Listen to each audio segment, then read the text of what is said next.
Okay, this is how you rebuild this VS3 pump. I'm going to do this piece by piece here.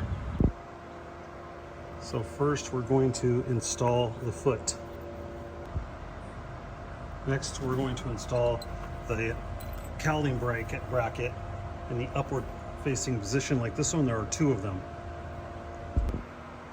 Okay, now with the motor sitting up, you have the foot installed, you have the brackets installed. Next thing we're going to do is put the sill plate on. I already put the ceramic seal on the bottom portion of that, and I did silicone the ceramic seal in place just for added protection.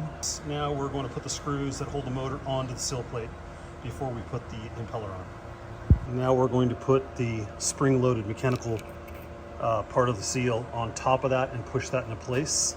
As we're going to thread the impeller back on, we'll hold this with our hand or a Allen wrench. That's an Allen wrench inside, and we'll use an Allen wrench on the reverse side to tighten that up. Next thing we're going to do here is we are going to put the diffuser in place. Thankfully, they finally got smart and put some Phillips head screws on that unit. Just tighten that up.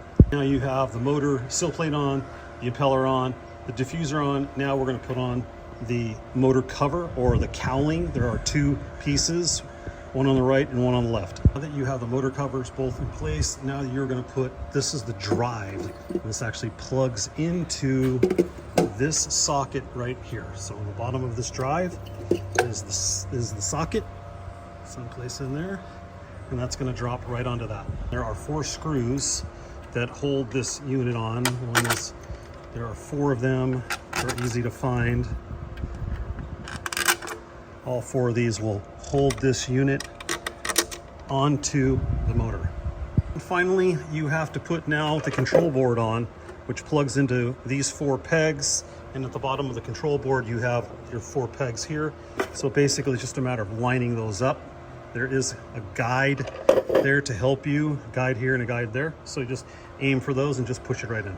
You have 4 screws that will set and hold the cover on to the motor drive.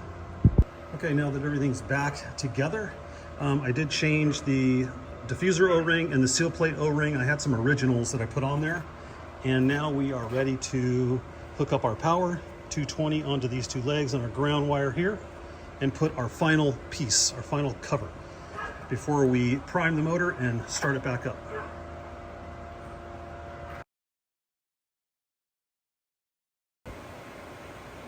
Okay, now that I have this motor installed, I have all 8 screws installed on it.